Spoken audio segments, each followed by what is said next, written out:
পরম করুণাময় অতীব দয়ালু বিশ্বজগতের পালনকর্তা আল্লাহ তাআলা বলেন, ওয়ালাকাদ জি'নাহুম বিকিতাব, আর আমরা তাদের নিকটে এমন একটি কিতাব এনেছিলাম, পৌঁছিয়েছিলাম, ফাসসালনাহু আলা ইলম, যা ছিল পূর্ণ জ্ঞানের ব্যাখ্যা, অর্থাৎ যাতে পূর্ণ জ্ঞানের ব্যাখ্যা দান করেছিলাম। ওয়াহুদাও ওয়া রাহমাতাল লিকাওমি ইউমিনুন, এবং যা ছিল মুমিনদের জন্য হিদায়াত এবং রহমত। হাল ইয়ানজুরুনা ইল্লা তা'ওয়িলাহ, তারা কি এর পরিণামের জন্য অপেক্ষায় আছে?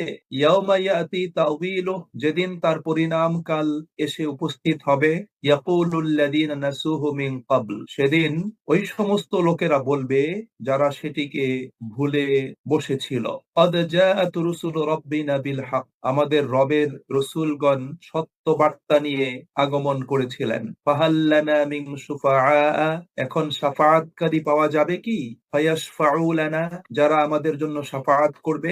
আও নুরাদ্দু ফানা'মালা গায়রাল্লাযী কুন্না না'মাল, অথবা আমাদেরকে দুনিয়ায় ফেরত পাঠানো হোক। ফানা'মালা গায়রাল্লাযী কুন্না না'মাল, আমরা তখন এতদিন যা আমল করেছিলাম তার চাইতে ভিন্নতর আমল করব। ক্বাদ খাসিরু আনফুসাহুম, এরা নিজেরাই নিজেদেরকে ক্ষতির মধ্যে নিক্ষেপ করে এসেছে। ওয়াদাল্লা আনহুম মা কানু ইফতারুন, এবং তারা যেসব মিথ্যা রচনা করেছিল সবই এখন তাদের নিকট থেকে উধাও হয়ে গিয়েছে।